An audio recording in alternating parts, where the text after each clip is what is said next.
In the chapter we have read earlier, Sri Aurobindo describes the nature of the knowledge that we are seeking, and the knowledge we seek is not a mere intellectual understanding, but an experience which changes us fundamentally, as a result of which we can no more go back to seeing things and being the way we were before. But the requirement for this is a purification first of our understanding. The passage from the human to the divine, from the phenomenon to the truth, and even the sense of a rebirth in that reseeing and remolding of our whole being. All this involves two stages, he says. The first, which is a kind of a preparation, which plastifies us and makes possible the second stage, and the second stage in which the actual transition and experience takes place.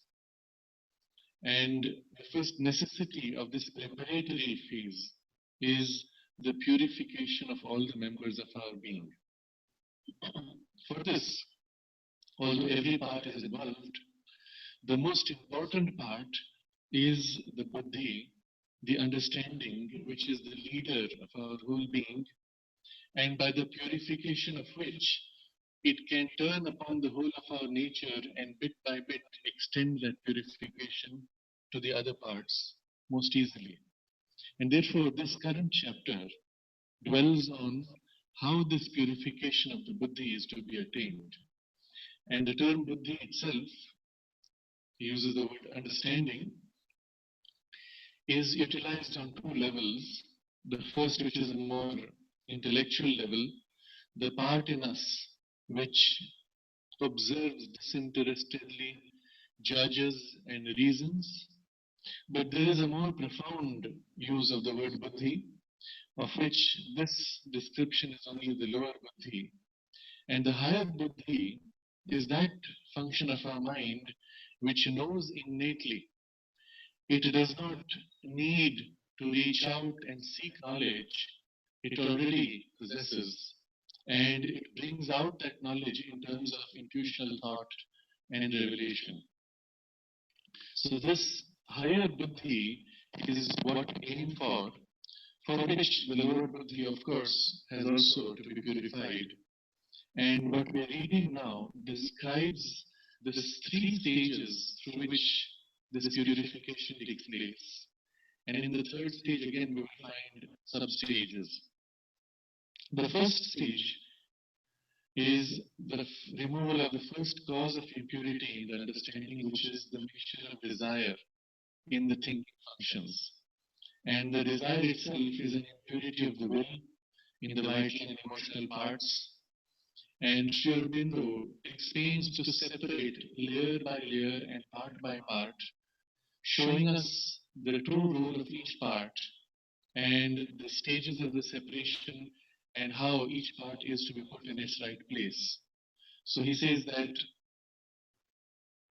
the understanding must lift itself beyond the siege of desire and emotions in order that it may have perfect immunity.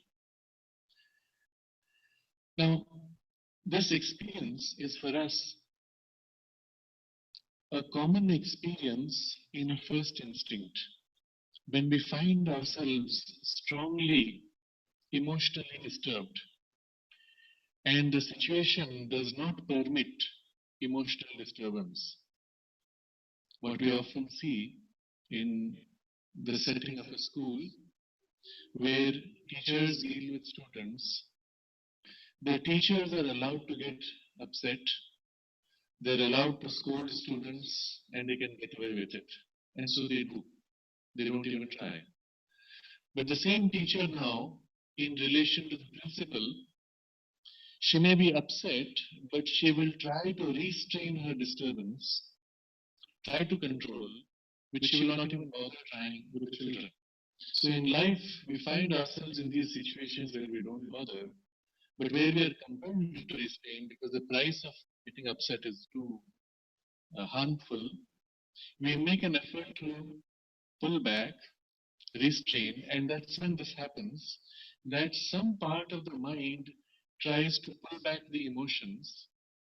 And then, if further we have to go to have a meaningful discussion, the mind tries to lift itself to free from the emotions. So it is a common experience as a first step. What is not common is for people to consciously attempt this every time that they have to think or every time that they realize they are disturbed. And that's where the yoga begins. When we make it a part of our conscious training to free the mind's thinking functions from the disturbance of the emotions. And Sri Aurobindo uses the word siege of desire and emotion, suggesting that it is as if desire and emotion surround the intellectual functions and prevent the intellect from acting as it should. And it's as if this siege has to be broken, or the intellect has to rise above so that the siege becomes irrelevant and the intellect can float free from the emotions. So, in practice, the experience is something similar, that we disengage the mind and actually find the mind being pulled up, separating from the emotions, and then standing free. This must be trained. Although the first instinct is there in all of us, the actual separation, the completion of the separation does not take place in normal life, except at a very late age, when we speak of people being mature, when they are grandparents. At that point, the emotional impulsiveness has weakened so much that automatically the mind is more free. But this needs to be cultivated right from the beginning. And so, this is the first step he describes. And the proper function of the will, the vital, is to enjoy. And so it must be allowed that proper function. But he says the error is when the vital being wants to choose what it enjoys, or it reaches after a specific enjoyment or rejects another. And so he says the vital being must be trained to accept whatever gain or enjoyment comes to it in the right functioning of the life, in obedience to the working of the divine will. So there are two parts. One is the separation of the mind, and the second is the training of the vital impulse to accept what comes and to enjoy as it comes, as a gift from the divine. You will find a very good exercise for training this part of the vital is the text that Sri Aurobindo gives us, titled Radha's Prayer, where the prayer itself says, whatever comes to me from thee will be welcome. And then there's a whole list, happiness or suffering, pleasure or pain, and so on. And when you actually go through the list and think about it, it is something which is quite demanding. But if we make that effort, especially when it starts when we don't get what we enjoy, and we make that effort to accept, and it concludes, the prayer concludes with, each one of thy gifts will be always for me a gift divine, bringing with it the supreme felicity. When you actually try to dwell on that and try to bring the experience of supreme felicity in what is given to you, it is a very good training and practice for this part. So first, a separation of the mind, disengaging from desire and emotion, and then this vital being and its will to enjoy to be trained. And this is similarly, the heart must be freed from subjection to the cravings of the life principle. And the senses must get rid of the false emotions of fear, wrath, hatred, lust, etc. And so for the heart, the will to love is its proper function, but the heart should be taught to love all things and not to seek after a specific form or direction of love. And so in all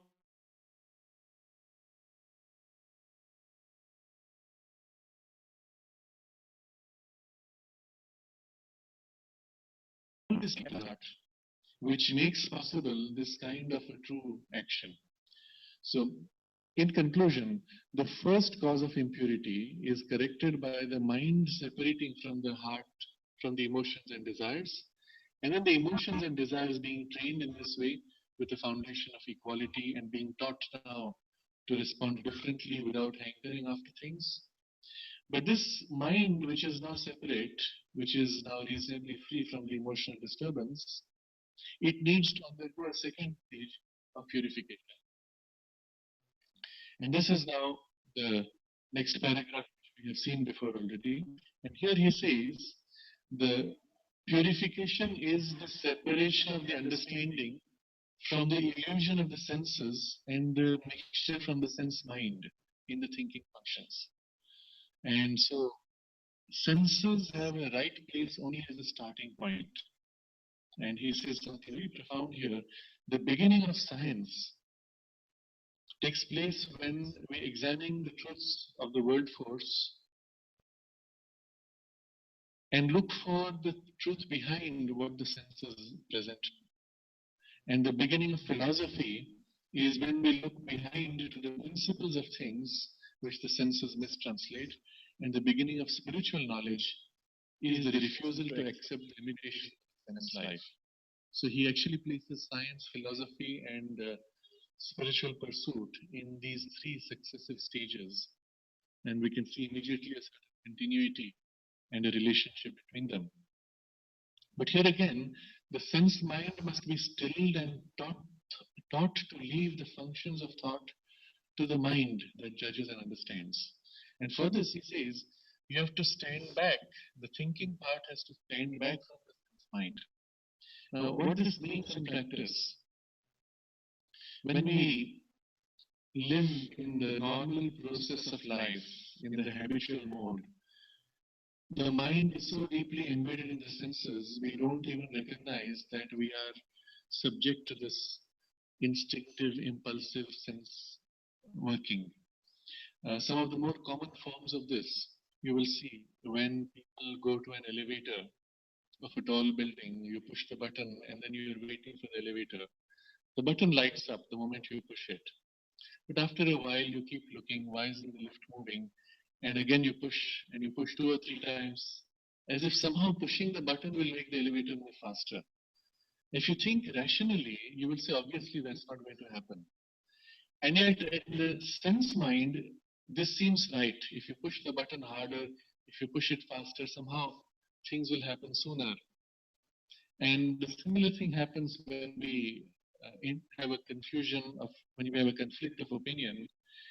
It feels in the sense mind as if repeating our opinion again and again will make it more true, will make it overcome the other opinion. Whereas the logical mind can stand back and say, that's not going to work.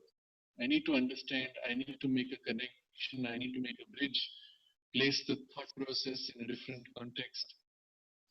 But the sense mind is bound in this instinct as if through the senses everything can be set right.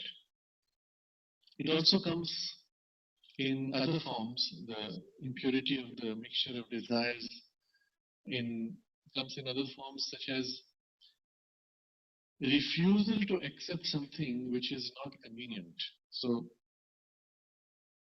I'm going back to the first purification.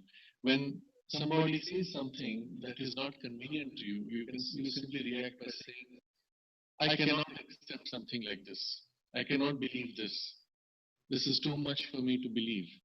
So it's as if emotional attachment to a belief is more important than the truth of what things actually are. But this first impurity is so common that you will find it especially in religious traditions, religious training, but also in the scientific world, where people are attached to certain beliefs. And they say in science that generally the transition from one generation to another is required before new beliefs or new discoveries can take the place of the old, purely because of this attachment. We think of scientists as people who would want to be dispassionate, impartial, and so on, but most are not. Most people are merely normal people in a different kind of activity, and this basic training of separation from the emotions and desires has not taken place. But now, when it comes to the senses, we can actually see three levels when he uses this word of this description of science, philosophy, and spiritual knowledge. In the first step with science, we begin to separate ourselves by recognizing that what we are seeing is not what appears. You go to a magic show, and when the magician does something which is impossible to our conventional human experience, we start thinking, how did he do it? Did he hide it in his sleeve? Was it under the table? Did he use something else? This thinking process you will find more natural to those who have been exposed to so called scientific thought. At least we believe that if you went to a culture which had not been trained with scientific thought, and that's how it is represented in movies, when people go in a more crude or tribal culture, then a magic trick is seen by them as a sign of great power or even occult or spiritual power. That tendency of the mind to question, to doubt, to cut through appearances, to look for what is behind, has not been trained, or so we believe, at least in those cultures. But the fact is, with people with whom it was not trained, such things do happen. I was just reading in a book a lady who was exploring people who are miracle men in India. She goes from one to the other. Visiting one of them, she's trying to find out stories of people who had experiences of miracles. So she discusses with some people who's a good person to ask, and he's pointed to a woman who has had some extraordinary experiences. So, and since she has the background, she goes up to the woman and says, "You are so and so, aren't you?" And the woman looks at her astounded. "How did you know?" And you can see in her whole thinking process, she's looking for a miracle. And some stranger walks up to her and knows her name. It must be a miracle. So this kind of gullibility is very common to the mind entangled in the senses. On the other hand, the skepticism which comes with science can often be another form of limitation and distortion because it rejects anything which is not within the framework of its rational world. So the emergence out of the limits of science begins with philosophy, where there is the examination of principles of things which the senses mistranslate to us. And in the philosophy, you have gone one level up, where we look at principles behind. Why should the world be like this? Why should nature itself be functioning like this? And is it true that the laws of science are the same everywhere? Is there something, a kind of a superior law behind the apparent laws that we see? And there's a whole speculation which takes us into the domain of philosophy and metaphysics. It is no more physics, it has gone one meta level up. But even there, while we can play around with ideas, we do not know. We do not know what is true until we are able to touch a deeper reality of experience. And that's where we have the beginning of spiritual knowledge in the refusal to accept the limitations of the sense life, or to take the visible and sensible as anything more than the phenomenon of the reality.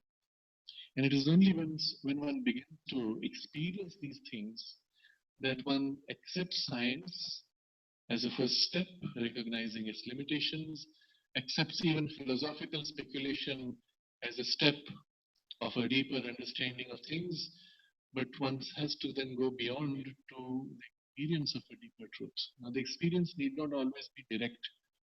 It could be indirect through some deeper conviction that we experience when we read of higher things. We read of the supramental truths and reality, and although we cannot yet say that we have experienced it directly, something deep within us resonates and we can feel its truth. And even that is a good experience by which the journey of the spiritual life begins. So when this effort is made for the mind and the intellect to step back, detach from the sense mind, and reject this mixture, he says something very interesting happens. This whole working of the sense mind reveals itself as a constantly swirling and eddying undercurrent of habitual concepts, associations, perceptions, desires, without any real sequence, order, or principle of light. And he says, because we try to engage with this swirling current and give an order to it, to make sense of it, we get sucked into it. This swirling current, to be able to see it, there are two approaches. One is, of course, the yogic practice of separating from the sense mind, which is difficult to describe, and until one experiences it, one cannot understand fully what it means. But a closer experience is when we observe our dreams, where the sense mind's swirling, eddying undercurrent is seen most easily. If you make an effort to observe dreams, you will find straight away how much junk and mixture of habits, associations, desires of the day, of the year, of the life, of the fantasies of the future, everything mixes in, and there is this constant swirling, eddying thing. One thing turns up, before it can complete, out of it pops something else, and something else, and something else. And there's something so weird, incoherent in the whole unfolding. And this is the first glimpse we have of this working of the sense mind, which is left free when the consciousness goes into this sleep state. But a similar kind of detachment is possible in states of concentration where the mind stops turning out through the senses. And as a practice, the best way to experience this is you disengage from the senses and turn your attention to your own awareness. Who is observing? What is this awareness by which I look at the world? And the attention turns back upon itself. The awareness turns to itself, and you're aware of a kind of a center of pure awareness that simply exists. It does nothing. And when you hold that state for a while, after a while, automatically the thoughts seem to fall back. But if you habituate yourself to disengaging your awareness in this kind of a centered, pure intellectual awareness, after a while you can center yourself in that and then turn to look at the world. And at that point again, the sense mind begins to get into activity.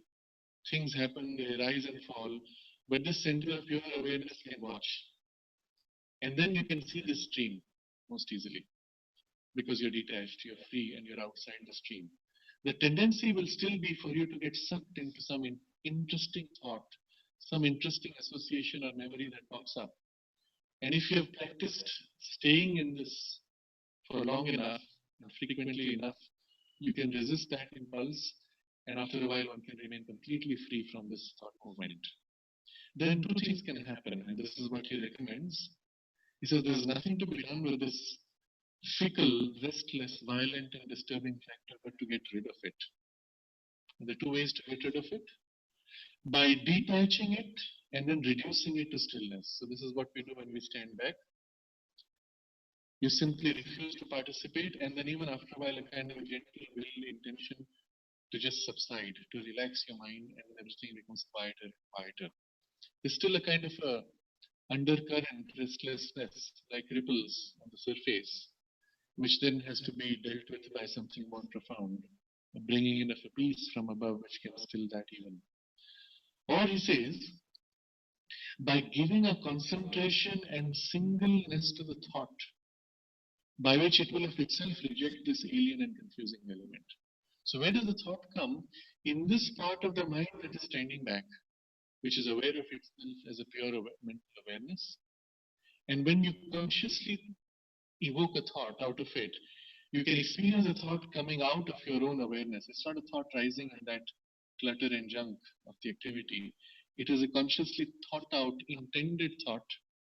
And you keep the focus, because the moment the thought comes, all of this restless material tends to surge around it, capture it, and form a ball around it. And you refuse to allow that mixture. And then, as a result, by holding the singleness of the concentration, this mixture is rejected, and after a while, that habit goes away. Ideally, you do both, stilling it and then bringing the conscious focus of thought. But you see here, this single pointedness of concentration is critical in this practice. And you see how this connects with the next chapter, which deals purely with concentration. So, this is the second cause of impurity, the mixture of the sense mind. And now he brings us to the third cause of impurity. And this is perhaps the most difficult, because it means this pure awareness which is watching, it has its own limitation. And the limitation here is of its will, if it's of its will to know. And so it is here that the purification must be brought. He explains this. The third cause of impurity has its source in the understanding itself, and consists in an improper action of the will to know. That will is proper to the understanding, but here again, choice and unequal reaching after knowledge clog and distort. So we have seen how earlier the vital part has its proper function, the heart has its proper function, the senses have their proper function. But here in understanding, there is a will to know, which is also its proper function, and yet it has a limitation, and the limitation is similar to all the other limitations. As we saw earlier, the will to enjoy is proper to the vital, but not the choice of what is to be enjoyed, or not the hankering after. Similarly, with the heart, the will to love is proper, but not the choice or the hankering after. And similarly, with the senses, the selection, preference that the senses bring is not acceptable. The senses are only a starting point. So, in the same way, the will to know, in the very urge of our mental awareness to want to reach out to know something, there is a mixture that takes place in the choice and unequal reaching after knowledge. So, I choose to know this rather than that. I choose to accept this direction rather than that direction. Or I prefer this answer more than that. And there is automatically a distortion that takes place, because truth is always inclusive. The mother makes an observation, I don't remember the exact wording, but she says that truth is when all things are taken into account and there's nothing that is left out. The moment you find in a situation someone says this and not that, you can be sure there's a partial truth. But in the completeness of the truth, this is included, that is also seen in its right contribution, and the other is also included in what it contributes. We would not have understood what this truly means if we did not have these writings of Sri Aurobindo. And it is here that we can understand how the true perception articulated through the intellect, complete, perfectly balanced and harmonized, can be, should be. So if you take, of course, here we are dealing with more subjective things, but if you take his writings on the political and social development, you will find there he takes up practically every stage of development, every major event of history, every community, culture, civilization, or its beliefs, ideals, and shows where they fit in the larger movement. And when you read through those, you realize nothing out there is entirely useless. Everything serves a purpose, and everything together makes for the completeness. The completeness cannot be if something is left out. Even what appears contrary, when seen in the right light, is found to be supporting or representing a truth, supporting a larger unity and a greater truth. And this kind of an understanding, this kind of worldview, our mind gets trained into it by reading Sri Aurobindo's writings. And the same thing you see here in the text of the Synthesis of Yoga, where no part of human consciousness is left out, no function is left out, nothing is seen as fundamentally wrong. All are wrong to the extent that they move out of their natural dharma, mix with other dharmas, try to fulfill the functions of other things. Each has its right function, a right place, and right relation with everything else, giving this completeness of the perfection.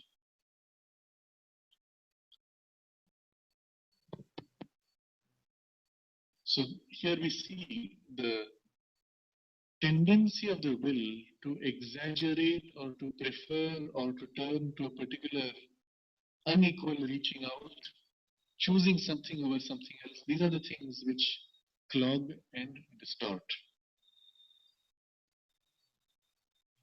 They lead to a partiality and attachment which make the intellect cling to certain ideas and opinions with a more or less obstinate will to ignore the truth in other ideas and opinions, cling to certain fragments of a truth and shy against the admission of other parts which are yet necessary to its fullness, cling to certain predilections of knowledge and repel all knowledge that does not agree with the personal temperament of thought which has been acquired by the past of the thinker. So, four facets of this whole thing. Partiality and attachment, which makes the intellect cling to certain ideas and opinions with a more or less obstinate will. You see this everywhere in humanity. We grow up with a certain habit of thinking in a certain way. We have, for example, in most of the public discourse today, in the current temperament, in the current mood of humanity, a very strong reaction against violence, for example. I'm just taking one example. And if any public discussion you take a position that supports violence or violent intervention or violent action or violent response, immediately you can see a shrinking in the collectivity, and people say, how dare you accept violence? Violence is not a solution, violence is not acceptable, and so on. But if you think about it rationally, you realize that there are situations where a physical violence is required. A physical violence even is unavoidable.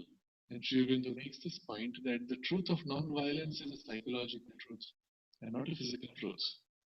But it is a habit, it's a kind of a programming that people just reject straight away. In a discussion, a violent solution will not even be considered. It will not even come up. We have already biased our minds to reject certain lines of thinking. And as a result, more or less obstinate will to ignore the truth in other ideas and opinions. Anything contrary to what I'm used to then is simply ignored as if it didn't happen.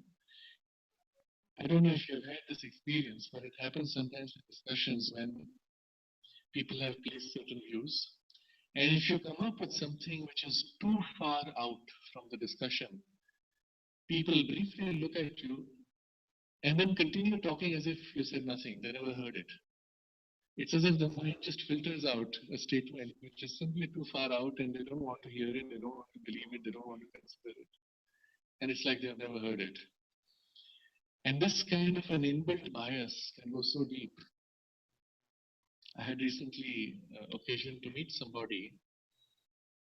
He is a senior member in Google, the company, involved in a certain aspect of its ethical development of software and things like that. And we had a discussion, among other things. Very interesting man, very brilliant mind, analytic and with deep insights.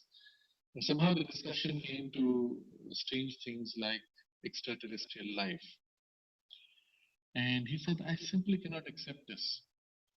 Because if this is true, then everything changes. Everything I have believed, everything I have known, the whole world that my mind has always has constructed, everything will be turned upside down. And therefore I simply cannot believe.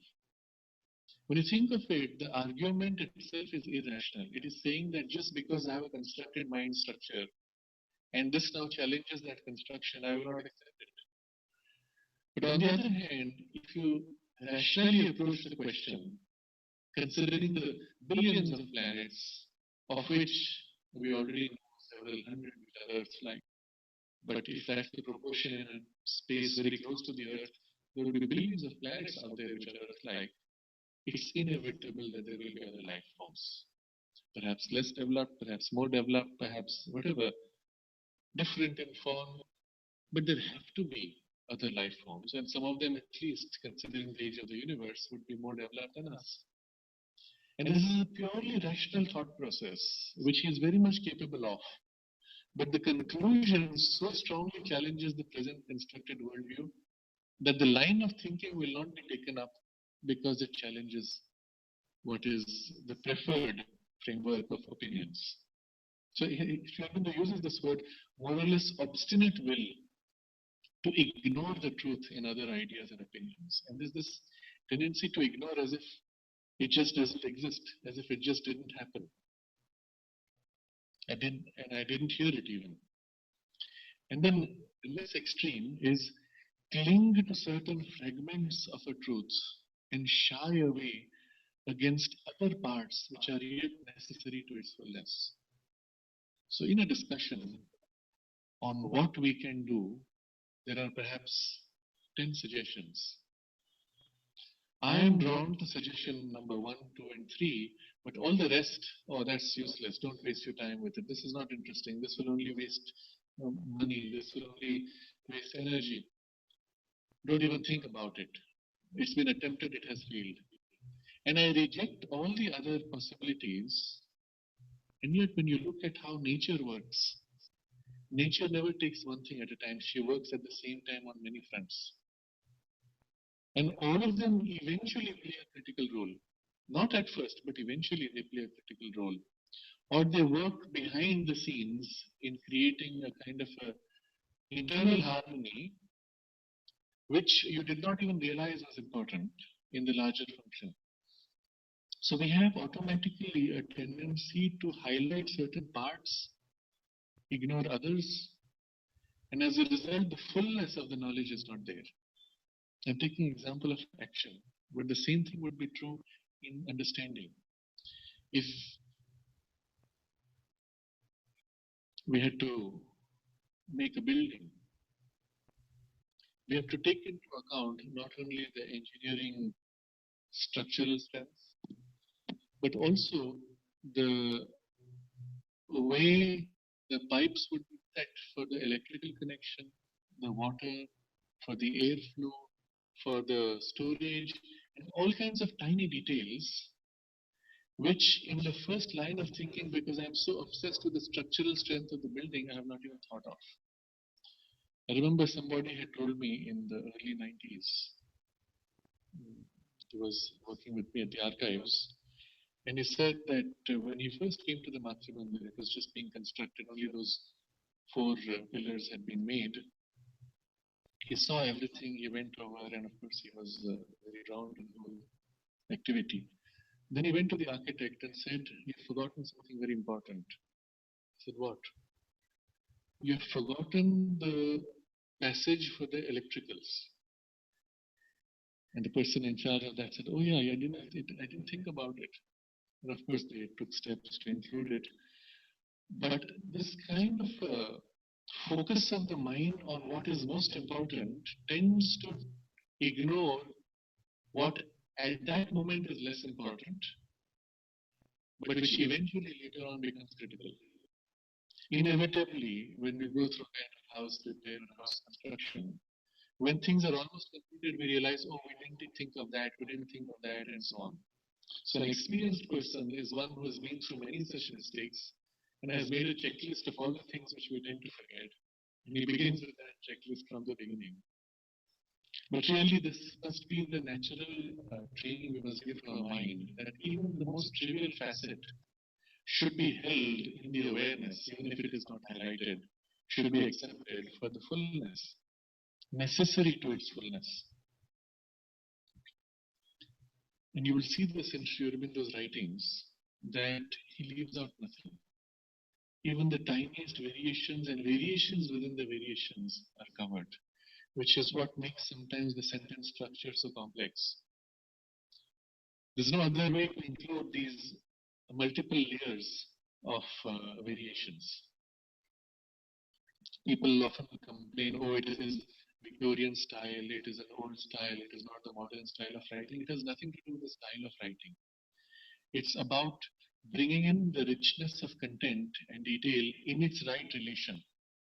So in a larger thought structure, there are substructures, and within the substructures, there are fine variations and alternatives. If you want to put all that together, you cannot separate each of these variations and put them as subsequent sentences. Then the continuity of the larger thought structure is broken. So you have to have in the large thought structure substructures of sub-phrases, sentences, and within that variation. So you have a long and complex sentence structure. It's a necessity of the nature of the articulation which is complete and rich in the details. And so then we come to the next limitation. Cling to certain predilections of knowledge and repel all knowledge that does not agree with the personal temperament of thought which has been acquired by the past of the thinker. So as an example, you will note that the kind of work we do and the requirement of the work which we are used to influences our mode of thinking. An accountant, as his job requirement, must seek details, must question details, must sum up details and look for fine differences, and then track those fine differences across a whole chain of information. If he has done that now 8 hours a day, and most of his training has been for doing such things, when he comes home and sits with his family, what's the natural tendency of the mind? What did you do today? What did you do today? Where were you at 5 o'clock? How is it that you were wasting that much time? You start nitpicking. And you can't help it. That's the way the mind has got molded. On the other hand, somebody who is used to operating on a large level, let's say as CEO of a company, must constantly maintain the big picture and not get lost in the details, will tend to blur over these details and assumes that the spelling corrections will be done by the secretary. So he will just dictate a letter. Oh yeah, so clean up the grammar, clean up the spelling. I don't get into that. And the same tendency will tend to happen when he deals with the people. He will get irritated if you go too much into detail. Let's not waste time with all that. Let's understand what we need to do overall. You can work out those details yourself. And the same process comes in the thought process, in knowledge, in receiving a higher inspiration. The accountant's mind will tend to catch many little details, whereas the CEO's mind will tend to neglect the details and just catch the big picture, and so on. So an analytic mind, a mind which is used to thinking, analyzing, and going into logical structures, will tend to reduce the knowledge that comes into structures, relationships which are logical. Whereas an artistic mind, which is not bound to such rigid structures, is more fluid and free, will catch the flow of things, the feel of things, and perhaps articulate in an irrational form, which will not be acceptable to the analytic thinker who needs to reduce it to a logical relationship. And so the same intuition coming on these four different people will take completely different forms. Each has got some aspect of it and lost other aspects. And this is entirely based on the personal temperament of thought, which has been acquired by the past thinker. And whatever does not agree with that personal temperament is automatically repelled. We don't even realize it. It's like water off the lotus sea. Just goes, you don't even catch it. Nothing remains of that impression. So what's the solution for all these distortions that come in the will to know itself? If you remove the will to know, well, there will be no knowing. There has to be at least this intention, this effort. He says the remedy lies in a perfect equality of the mind, in the cultivation of an entire intellectual rectitude, and in the perfection of mental disinterestedness. And this is a difficult thing to do when the intention is to know. I want to know this, I want to learn this, and yet I have to bring a perfect disinterestedness. I'm interested in knowing, but I must be disinterested in order to know. It's as if a kind of a contradiction. So, when you see people are excited, oh, I want to know this, I'm going to study this, it's a great support to sustain the enthusiasm for the efforts and sometimes through drudgery and monotony of the training for knowledge.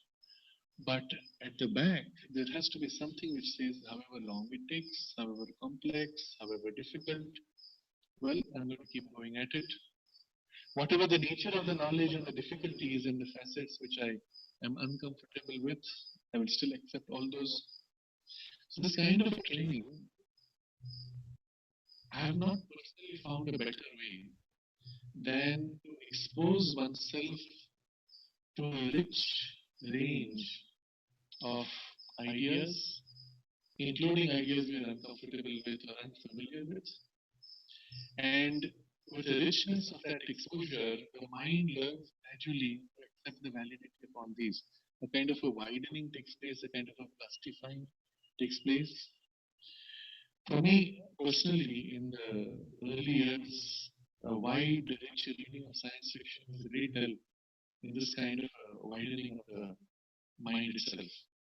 But the best, most effective, most thorough, most complete training is in the reading of Sri Aurobindo's writings. I'm sorry I come back to the same solution, but there is nothing more complete, more thorough than that. But it must be done in the right way. It means we must actually dwell upon, pause upon each word, each phrase, and see its relation with the larger thought process, meditate on it, think about it, apply the mind to seeing why he says this, how he does that, how much emphasis he gives to that, where it falls short, what's the limit of each of these. A kind of an active process of applied study, which helps train the mind most to the complete diversity and richness. Unfortunately, so much of what he deals with is on a level which is much above the sense mind. And so, somehow to complete that, we need to bring it down to the level of physical examples and senses. And so, there is a certain limitation to how far this can go if we stop with just that text of Sri Aurobindo's writings. But at least in the higher parts, it is the most complete in the way it can train the mind. After that will come a different kind of training, which he will speak of later, which is to silence the mind itself. So to bring perfect equality of the mind, cultivate an entire intellectual rectitude. And this means an honesty that whether I like it or not, if it is rational, if it is sensible, if it has validity, I must pay it attention and give it its right place, find its right place and relation. And this is on the backdrop of a perfect mental disinterestedness, which must be developed and trained. Now, this last point, you see how critical it is. It is only on the backdrop of a perfect disinterestedness that the knowledge acquired can be complete. And you now recall Swami Vivekananda's very interesting observation. He says, if I had to do my education all over again, I would not waste my time in learning facts and subjects. I would first develop the power of concentration and perfect equality. And having mastered the two, I could master any subject at will. Concentration and equality. So most people understand why concentration, and most people don't understand why equality. And here you get the deeper understanding of it.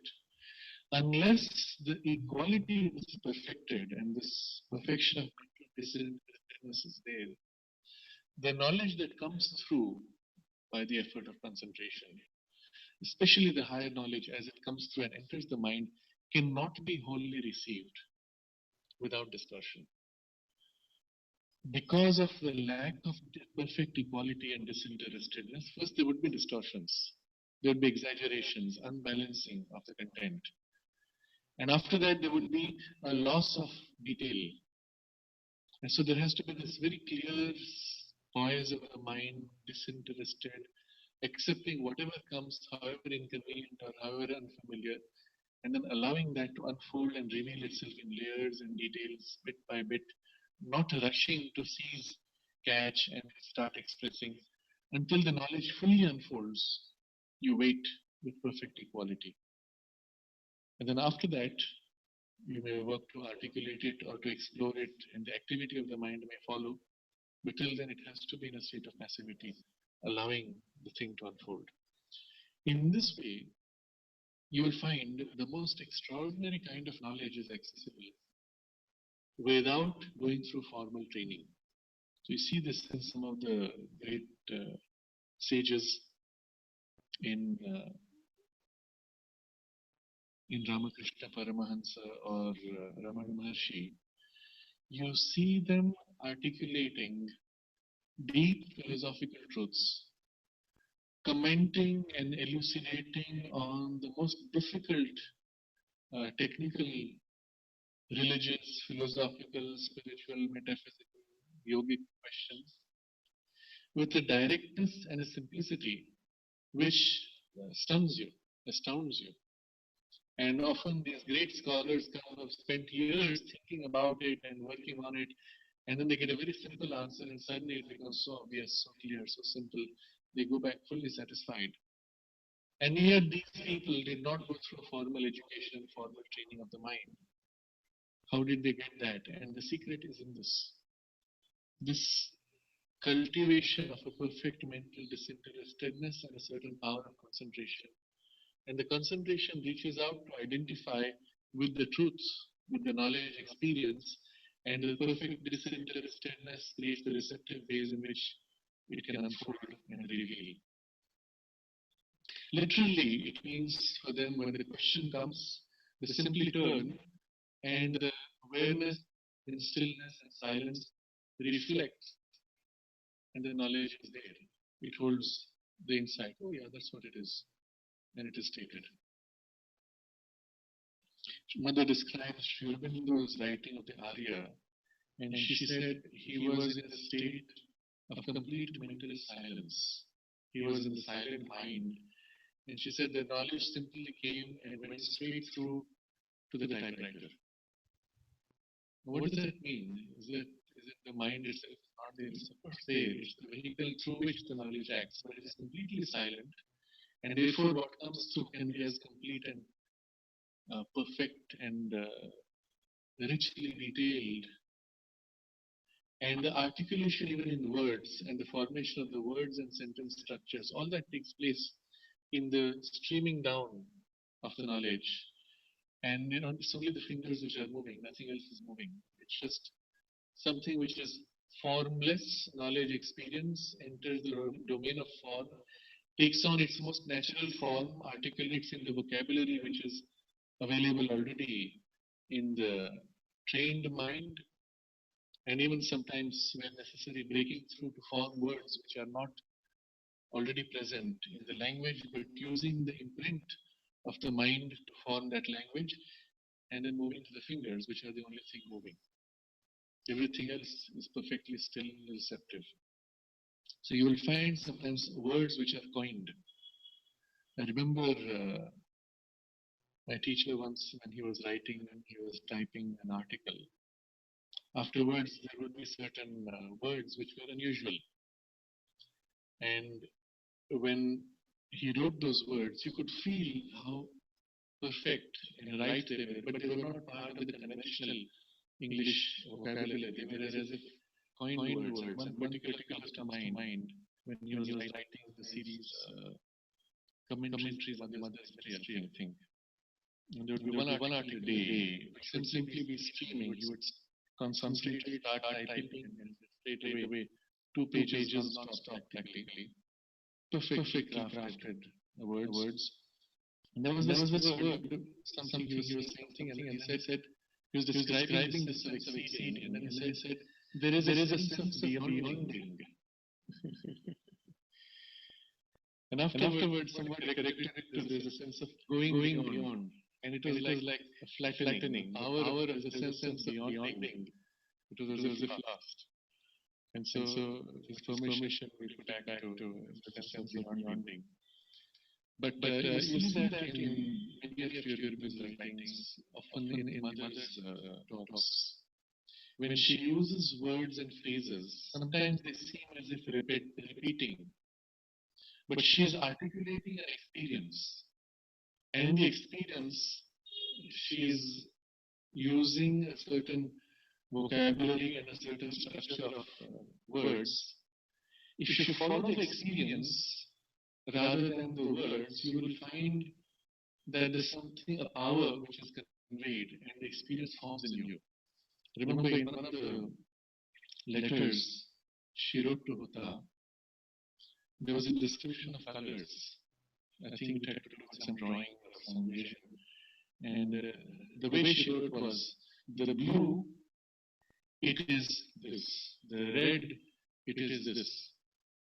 And when it was going to press, some hasty editor changed it. The blue is this, the red is that. And you could feel immediately the dulling of the power. The blue, it is this. The red, it is this. And there's a certain push, the energy of the force. You'll see in The Mother, in the text of The Mother in the first chapter, when he describes the conditions in which the truth will act, it goes something like, there must be this, semicolon, there must be this, semicolon, there must be this. And I saw in most of the translations that people have done, they eliminate the repetition, and it goes, there must be this. The whole power is gone. You'll see similarly in the way the mother articulates that prayer and the samadhi. To thee who has been the material envelope of our master, to thee our infinite gratitude, before thee who has done so much for us, before thee who has, etc., etc. There's a kind of a rhythm, build up, a certain flow of energy which builds up until the last, everything just merges together. You catch the structure of the sentence, the way the energy moves and the way it conveys a certain experience. You see this very strong in the mother's talks. So sometimes it's not always a very clean, simple sentence. There is a kind of moving of the energy. But for the pure communication of the experience, you could not find a better way. So this is the This is to describe how when the being comes streaming through, it can take its own form, its own rhythm, its own articulation. And everything in the being is completely silent and equal till the last part, where, of course, on the most material level, there has to be something which moves to right. But it uses the mind and the ability of the mind language. Sri Aurobindo's case was a very rich training and readiness of the mind, not only because it knew so many languages, but it knew the root sounds of all the languages and all their relationships. So it was possible for him to use a very rich vocabulary very precisely. And the streaming knowledge would just take all that and wield it as necessary. It doesn't mean he had to think it out. The knowledge itself uses that existing vehicle, which is now richly developed.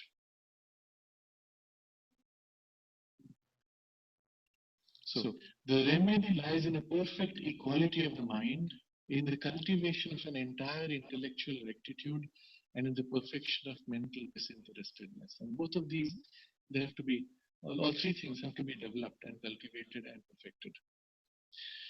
The purified understanding, as it will not lend itself to any desire or craving, so will not lend itself either to any predilection or distaste for any particular idea or truth, and will refuse to be attached even to those ideas of which it is most certain, or to lay on them such an undue stress as is likely to disturb the balance of the truth and depreciate the values of other elements of a complete and perfect knowledge. So he's showing how it's the same movement across all these three. What we have to do with the mixture of desire and craving is exactly what happens now at the pure level of thought, at the pure level of ideas. So you see a kind of a continuity of the nature of the shift required. I'm highlighting this because all of this is like an underlying spinal connection across different parts of the being, common to all of them, which later Sri Aurobindo pulls together to form the fundamental structure of the yoga of self-perfection.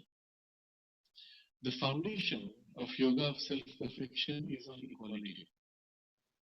What he has done here through all this discussion on the training of the mind, the mental consciousness in the yoga of knowledge, is show how across the different parts is this common feature, common thread of equality.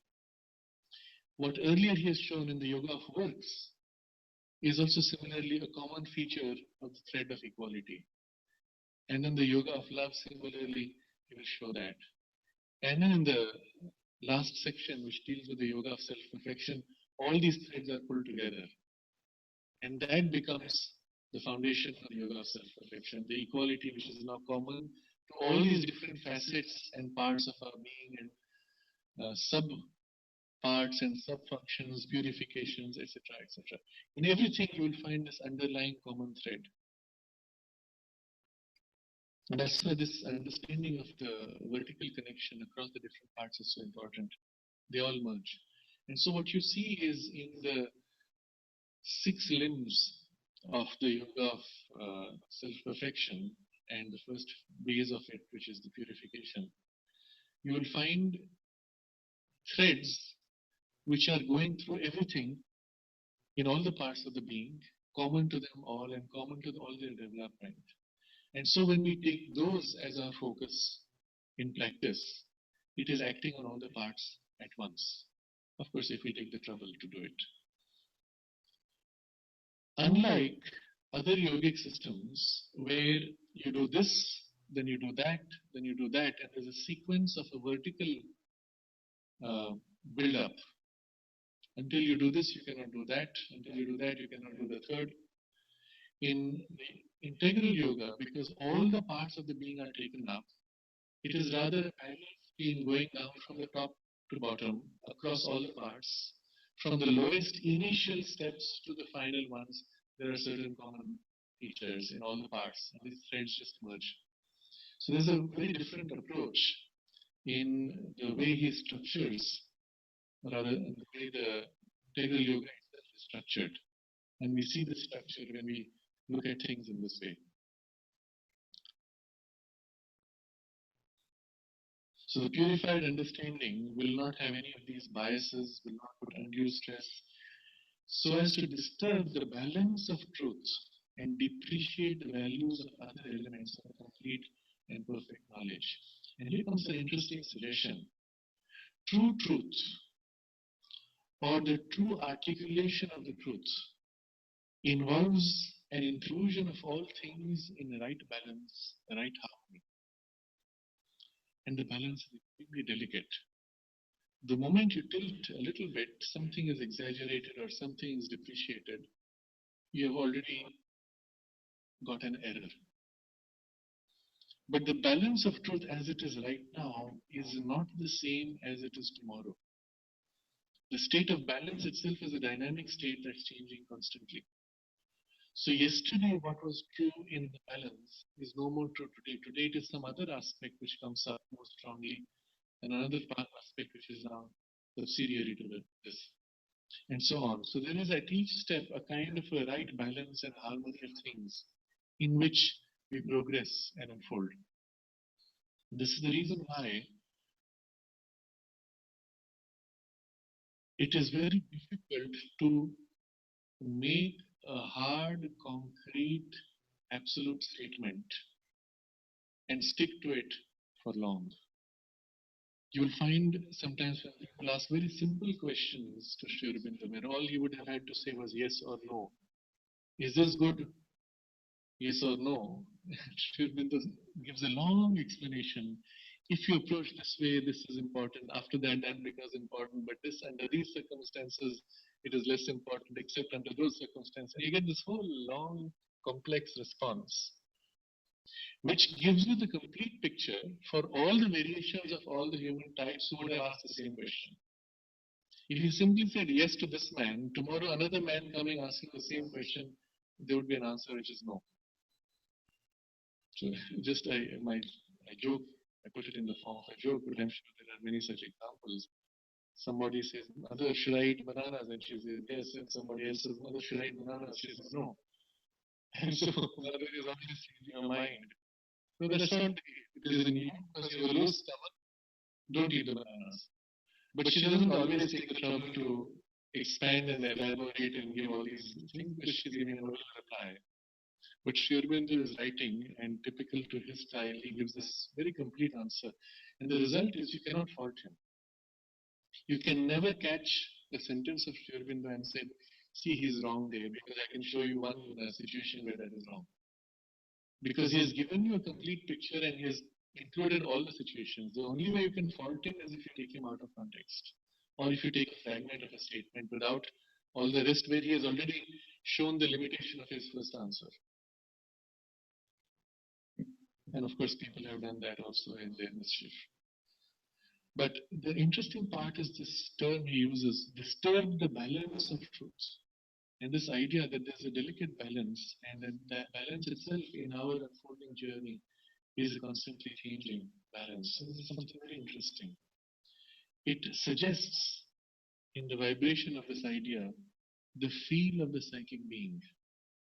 It is in the psychic consciousness that we have the natural sense of the balance and the right place for each thing, even as it changes and as it unfolds. And it is also here that you can feel when a particular formulation is exaggerated or unbalanced. So there is a kind of very subtle state of balance of our consciousness where our thoughts, our feelings, our actions, our understanding of things, our expression of emotions, all of these are held in just the right balance.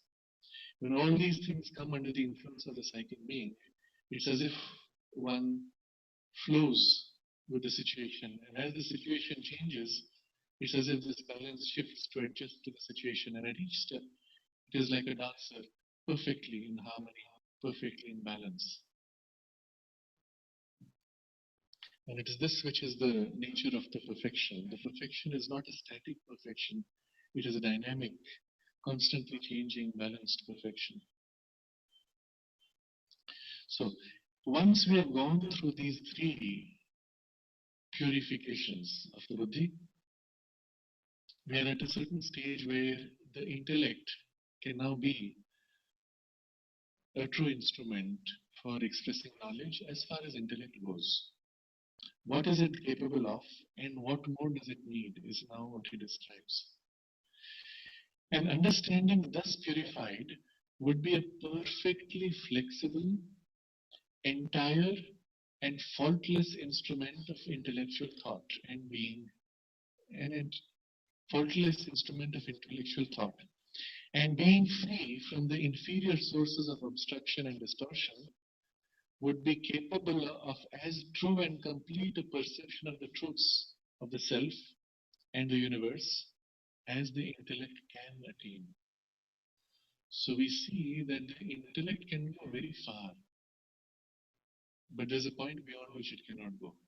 But as far as it can go, the buddhi can be perfectly flexible to include everything, entire to lose nothing of the completeness, and faultless in perfect placement of the right arrangement and relationship.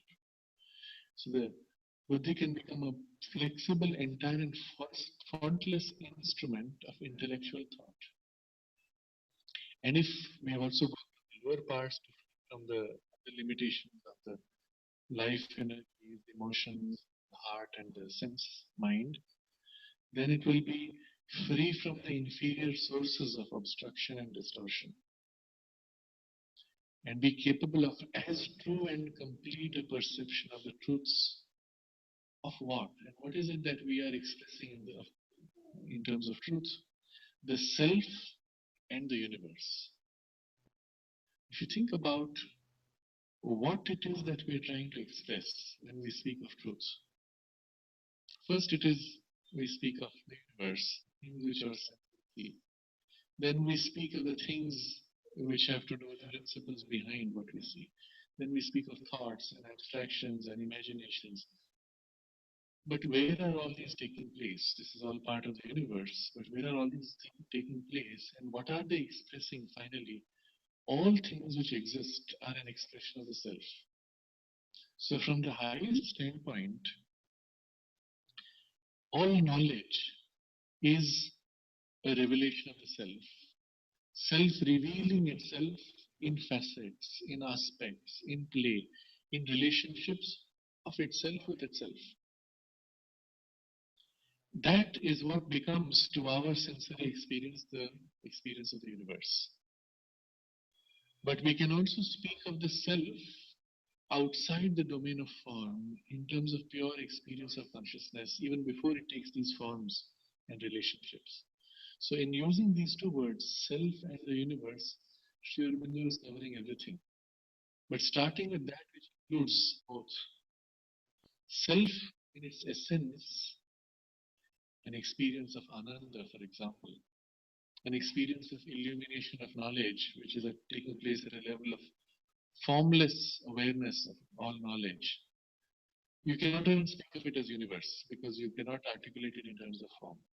That is there.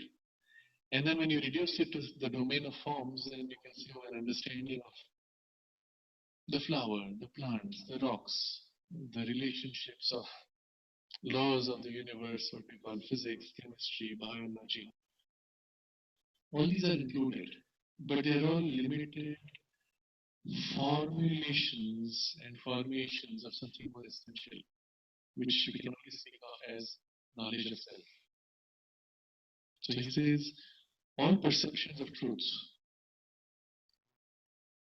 are perceptions of self and universe, and as complete and true a perception and expression as the intellect can attain. This would be possible.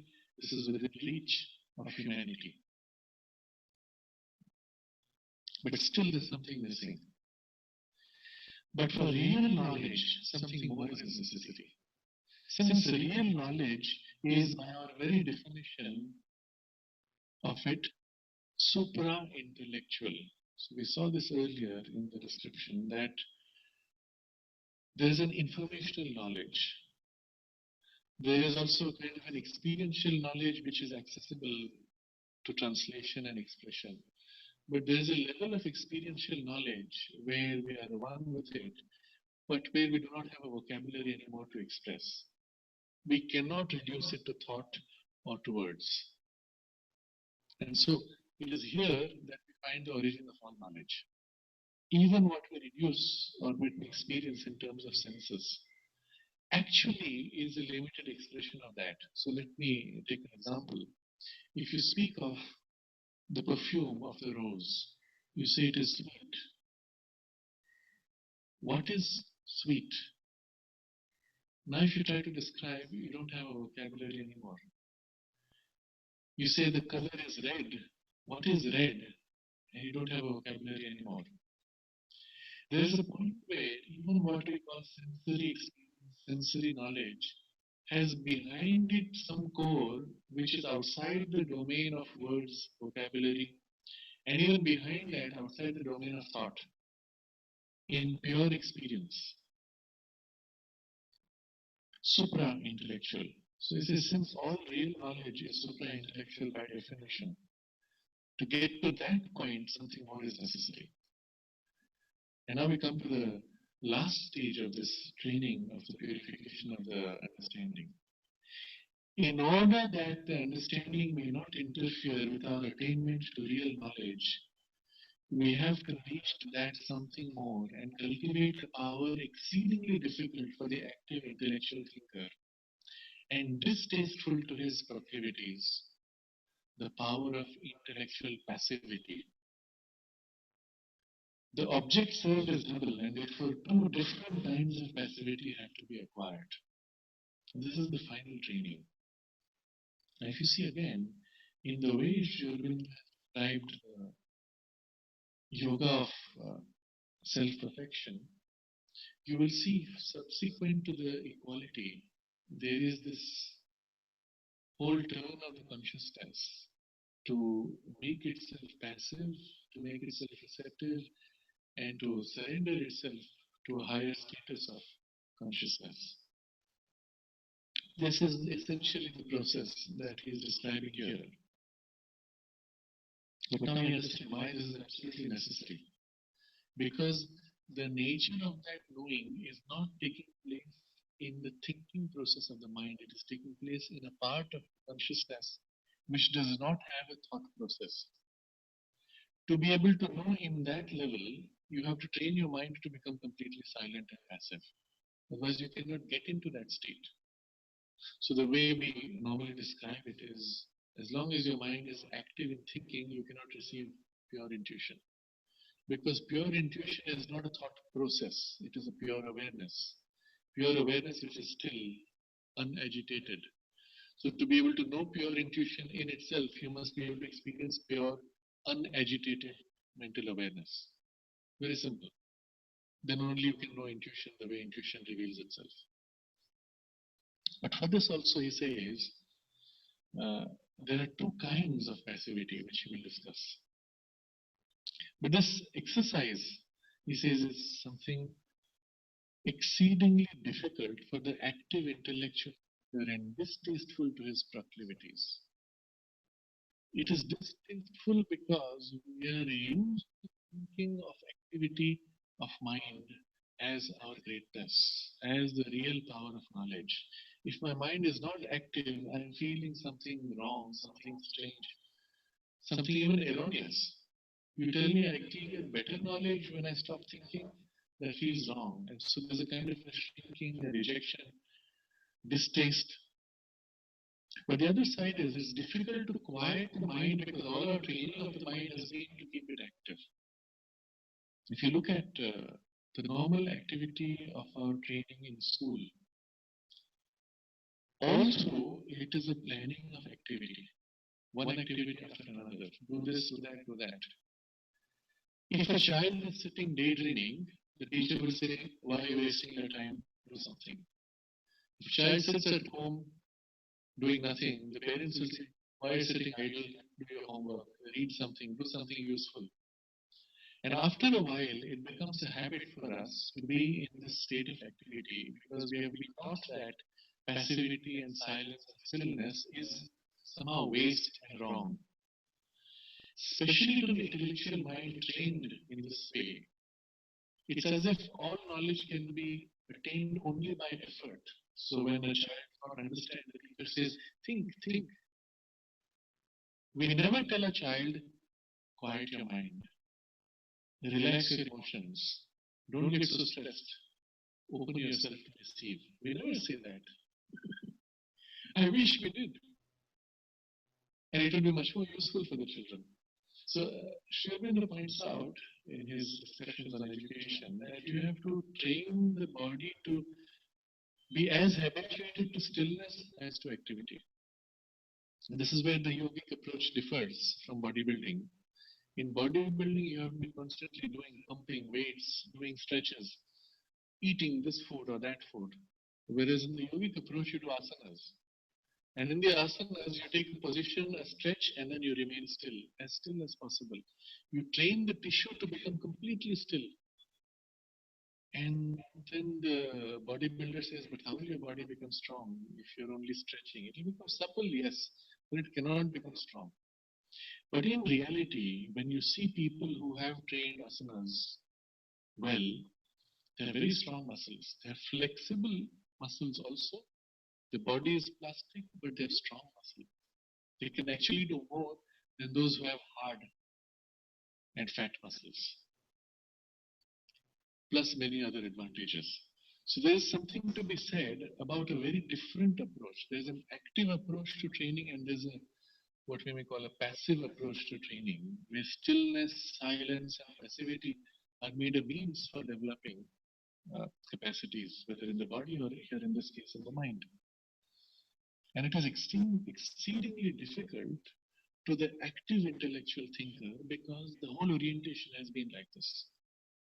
The moment I see something, my mind starts working. The moment I wake up, I need to be in activity. And you'll see such people. You're waiting at an airport. After a while, you get restless. You pick up a newspaper and start reading. It's not interesting. You turn the page. You read advertisements, if nothing else. You turn the page. You throw the newspaper aside, pick something else, pull out a mobile phone, start scrolling, check emails. You need to be doing something. It's very rare, extremely rare to find somebody simply sitting passive. At least the mind is working. If his mind is not working, to be completely passive and still with a silent mind is extremely rare. It would have to be a great yogi. You don't find such people generally in the public space. But one does occasionally. And they stand out immediately in the crowd. These people stand out.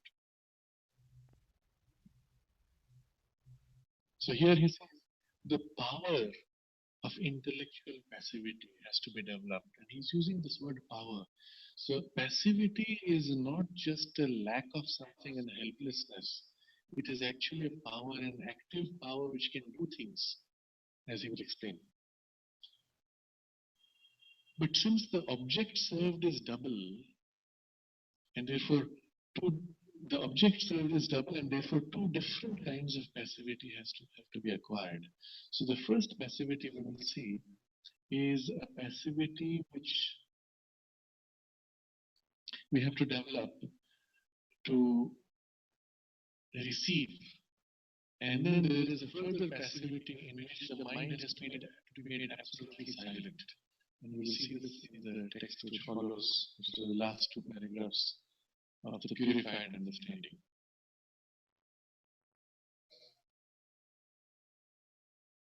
Let's just read the first sentence and we can pause for today. In the first place, we have seen that intellectual thought is in itself inadequate and is not the highest thinking. The highest is that which comes through the intuitive mind and from the supramental faculty. So long as we are dominated by the intellectual habit and by the lower workings, the intuitive mind can only send its messages to us subconsciously and subject to a distortion more or less entire before it reaches the conscious mind. So this then is the rationale for training the mind to become silent so that these higher faculties can open. In the symbolism, we see this in nature by the relationship that we have between the sky at daytime and the sky at night. So in the daytime, the light of the sun reveals, and the sky itself is like a large bowl covering everything. So in the sunlight, you see everything, you can identify, distinguish, but there is like this bowl stopping, not beyond this. You see the clouds, you see the blue sky, that's the limit. You cannot see beyond. This is the nature of the intellectual mind. In its activity, it reveals, but it reveals only within the range of its light, of its activity. At night, when the sunlight fades, suddenly the sky becomes transparent and you see the infinity and you see eternity. And the most distant, the most ancient stars are all there. But it's difficult to see at night. Our eyes are not used to it because our eyes are used to the activity, the bright light of the sun. It's only when our eyes become more and more habituated to the night light that in the light of the stars we begin to see everything. But not just this, it's still there, which we see that much more. The whole, the totality is available to us. So something similar takes place in our mind experience. There's this range of activity of the mind functioning in activity, and that itself creates like a lid which blocks. When the mind is taught to become silent and passive, it's as if we can begin to see much more beyond. But at first, it's like the darkness of the night. The mind feels, oh, I don't know anything, I don't see anything because I'm not active. But when you train it to wait, then gradually it gets habituated to knowing in a different way. To knowing not by forming a thought, but knowing in awareness without needing to think. And then gradually this links with the higher function, the natural state, the intuitive mind, and then kind of an ascent takes place, a descent takes place, and the mind is gradually transformed. To habituate yourself to be aware without thinking, and then to hold that awareness in knowledge, to know without thinking, and then to be able to receive without thinking. These are not so difficult for one who begins to experiment, to practice these things. They are difficult for somebody who lives in a normal chain of mind activity because it doesn't happen automatically. This, of course, connects straight away with the much later chapter on the intuitive mind, where it discusses how to train the mind to open to the intuition. And you'll remember the shifting of the center of thought above the head. The first requirement, he says, is complete passivity, silence of the mind. The ability to make the mind silent at will and hold that silence as long as required. And then the shifting of the center of the thought, waiting for the inspiration to initiate action. And the fourth, which is the most difficult, is the perfecting all the faculties of the mind, raising them and refining them until they as if exceed the limits of the mind itself. So you will see all of this is implied in the discussion which will follow in this paragraph. We can pause here and maybe take up any questions or share any experiences.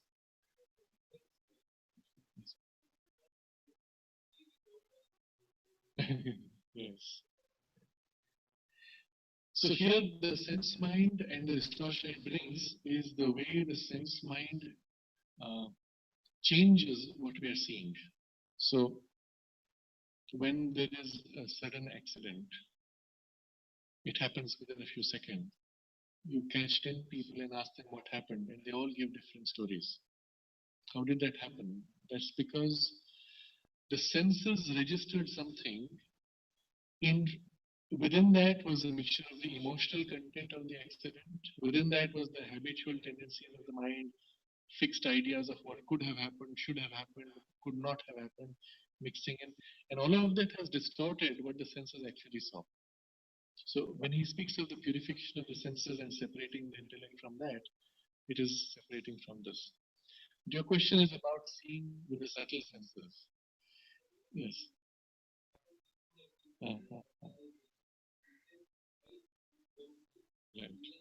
Right. Okay. So this is the training which comes when you train your mind to become quiet, train your senses to become quiet, and then the inner faculty, the inner sense can gradually merge and begin to see more directly. So that seeing is not like this physical seeing, and yet there's a perception. It's not like this hearing, and yet there's a perception. So again, it's difficult to describe until one has the direct experience of it. It's similar to the thought where you know what you want to say, but you don't have the words for it yet. So how do you know what you want to say? Often it happens to you. Wait, let me think. Let me just explain to you what I'm thinking. I have an idea. I know exactly what I want to communicate, but I don't have a vocabulary. I don't have a thought structure to it. And so I have to wait until the thought structure forms. But there was a knowing which was without thought. So similarly, even in the senses, we are so used to seeing in the domain of form because of these eyes which reduce things to form. The pure sight that sees does not necessarily reduce to these forms. It sees more at an essential level.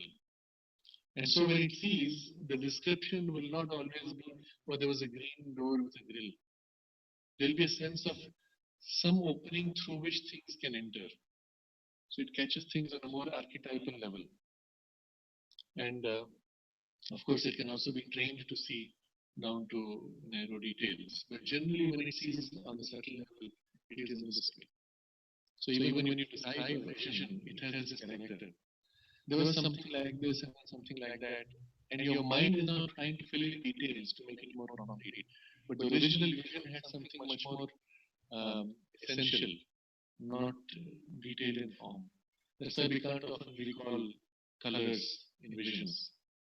Sometimes it's very vivid, sometimes we have just a form and a feel, but not a color.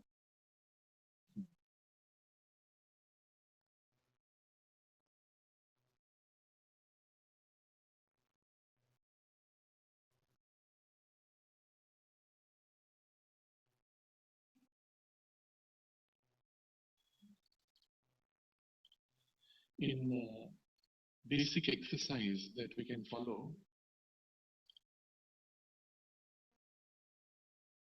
there are two things we can do. One is the purification of the emotion, of the intellect from the emotions, where the mind stands back from the emotions. And to practice this separation and then to apply it whenever we have an interaction which is contentious, whenever we have a discussion with people, to simply separate, stand back from the emotional mixture and disturbance, and see things in a pure, rational, detached understanding. And then you will see a lot of the confusion of misunderstandings can be easily cleared. It may feel somewhat dry. You don't have the satisfaction of the drama that the emotions enjoy. But on the other hand, it can lead to much greater clarity in communication. So this is an exercise which we have to consciously cultivate, this separation. And the second is the separation from the sense mind, where the mind has to detach from what we are observing, what we are experiencing, become this pure self-aware awareness that stands back and observes the world. And again, we need to practice this, to step back, become aware of our pure awareness, watch. And at first you do it with eyes closed, later you open your eyes and then retain that poise.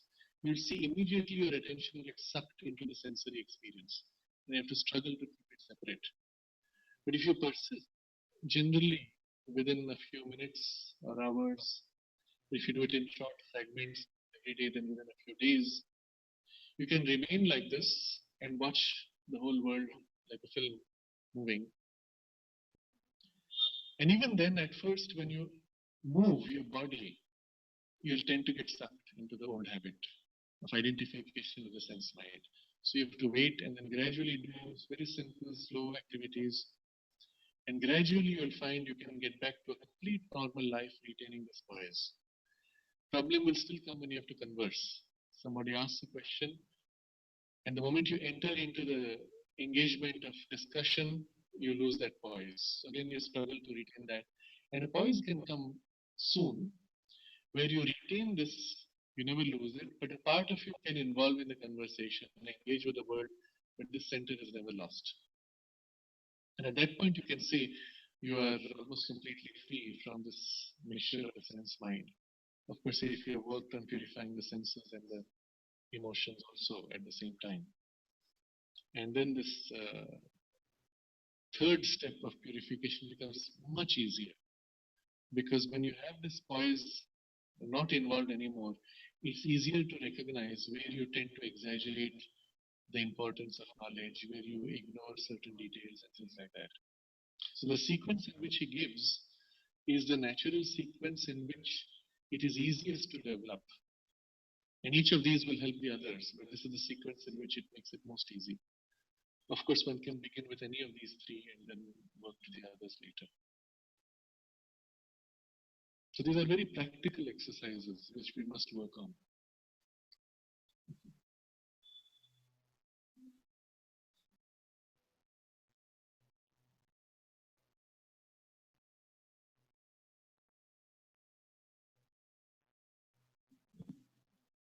Sri Aurobindo discusses in his writings on education that a day will come when these higher faculties of the mind will also be trained at the school level.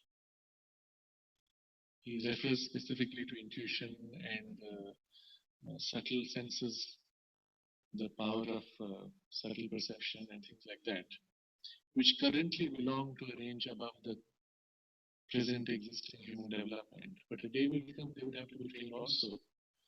And the methods to train them are all described here. So in school, imagine where one can begin this when you are 12. Basically, you start becoming self-aware. You begin to recognize the character of your own thoughts and emotions. You can start training children to learn to quiet the mind, even to stop thoughts, to observe thoughts and things like that.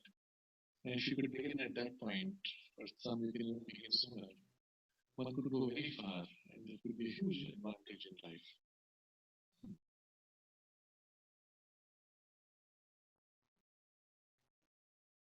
It's never too late. Whatever our age, we should begin these practices. So we'll discuss this portion of the silencing of the mind and what that leads to, and the kind of access to knowledge that it can give next time. Should be next Friday.